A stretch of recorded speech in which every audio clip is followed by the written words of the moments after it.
putra mahkota menikahi dua istri pada hari pernikahannya. Salah satunya adalah permaisuri utama yang dinikahkan langsung oleh permaisuri.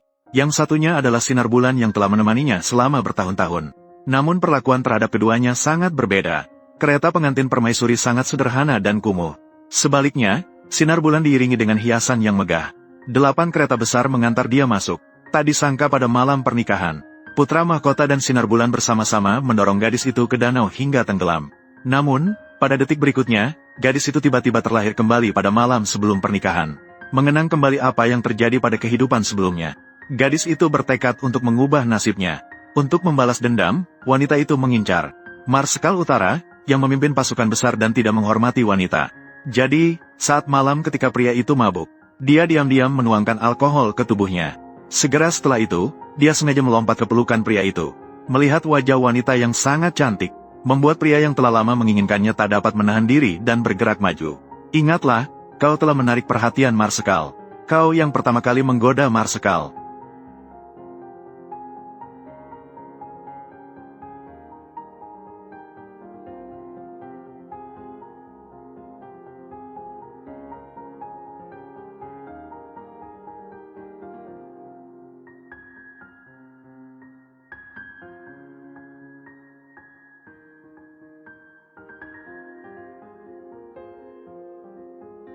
Marsekal, apakah wanita itu ditemukan tadi malam?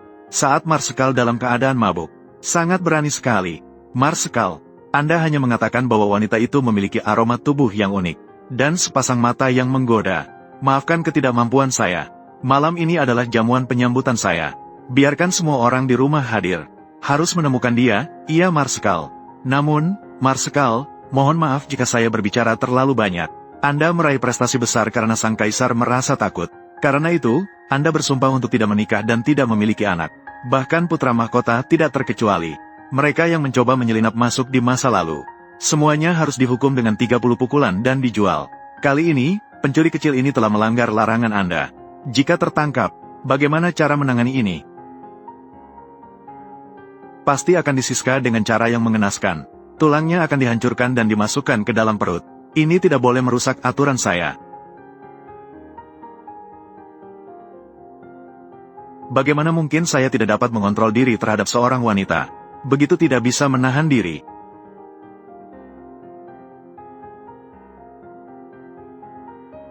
Wanita ini sungguh anggun. Dia menari dengan sangat baik.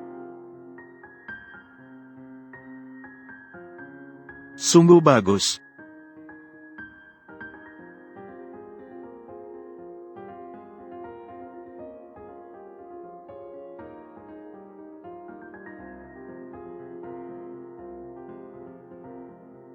Anak laki-laki mengucapkan selamat kepada ayah.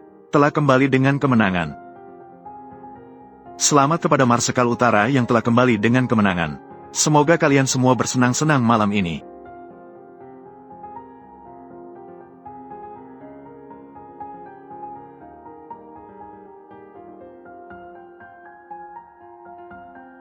Itu adalah Nyonya Muda. Siapa yang ada di samping Nyonya Muda tadi? Iya, saya belum pernah melihatnya. Siapa dia?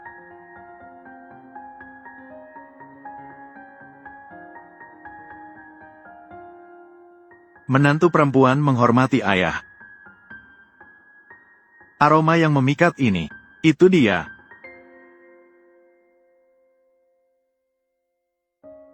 Sekarang dia tahu untuk bersembunyi. Sementara tadi malam, dia sangat agresif. Tidak perlu basa-basi. Penampilan seperti ini. Tak datang untuk meminta status resmi. Apa ini ingin mengundang perhatian dengan cara yang tidak biasa? Aroma tubuh yang unik ini. Silakan, kalian bebas. Nyonya Muda, hari ini di ibu kota, tokoh-tokoh penting semua hadir. Kamu belum bisa menampilkan dirimu dengan baik. Tidak bisa membiarkan Marsekal pergi begitu saja. Tapi bagaimana saya harus berbicara, agar bisa membuat ayah tetap tinggal? Ayah, jangan pergi. Menantu perempuan sudah berada di rumah ini cukup lama.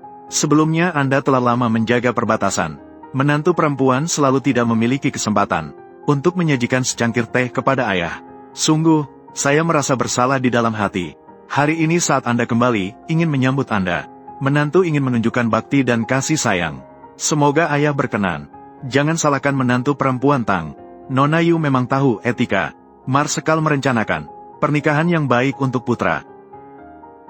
Gadis ini memiliki pemikiran. Benar-benar tidak sederhana. Saya ingin melihat apa yang ingin kamu lakukan. Baiklah. Menjadi satu dengan hamba.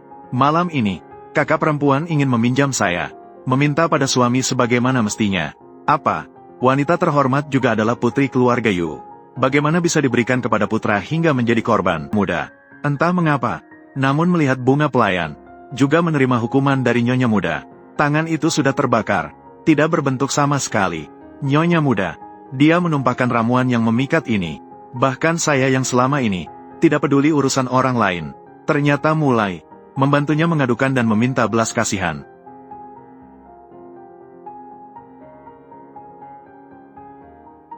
Tangan itu, jika sampai meninggalkan bekas luka, sangat disayangkan.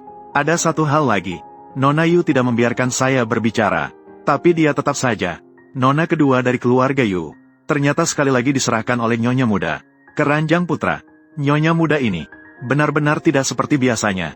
Melihatnya lembut dan bijaksana. Marsekal, ada urusan apa? Sampai marah. Bahkan mendengar suara burung pun takut seperti ini. Tidak masalah, adalah suara burung yang masuk ke dalam rumah. Seekor kucing liar terluka. Memohon pada Marsekal untuk memberi obat. Marsekal Utara yang gagah perkasa. Bahkan mengatakan saya adalah kucing liar. Silakan bawa salep Yu Huang ini. Terima kasih banyak, Marsekal. Dengar-dengar salep Yu Huang ini adalah obat yang diberikan oleh Raja. Sukar dicari meski berharga sangat tinggi. Marsekal dengan begitu membiarkan pelayan menggunakannya untuk kucing liar. Menangkap ayam meski menggunakan pedang.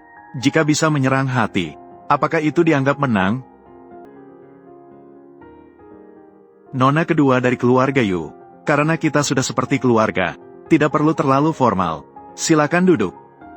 Terima kasih Marsekal atas tempat duduknya. Ini adalah kelalaian menantu perempuan.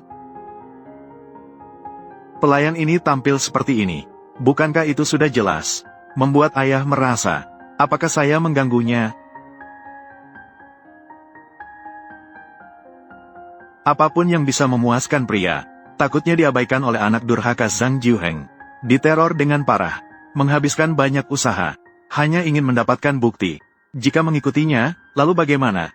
Dengar-dengar nona kedua dari keluarga Yu memiliki keterampilan memasak yang baik, koki istana di istana Suju. Tapi itu benar.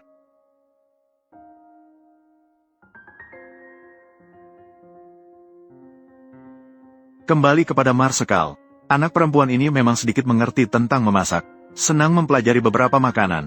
Dulu di bawah tangan ibu yang sah. Selama itu bisa menyenangkan pria. Saya tidak mencarinya setiap hari. Marsekal akhir-akhir ini kurang selera makan. Apakah bisa meminta bantuan dari nona kedua? Datang ke rumah. Mengganti cita rasa Marsekal. Itu jelas. Itu untuk melindungi saya. Ayah, dia adalah nona kedua dari keluarga Yu. Apakah Marsekal di sini masih tidak bisa meminta nona kedua? Anak tidak berani. Hanya saja. Ayah, tidak ada maksud untuk menyinggung ayah. Masalah ini masih tergantung pada pendapat adik. Merupakan kehormatan bagi hamba untuk melayani Marsekal. Ini adalah kehormatan bagi hamba. Belum dianggap banyak. Segera bersihkan kamar sebelah barat. Nona kedua dari keluarga Yu malam ini akan keluar dari ibu kota. Tergantung keputusan ayah.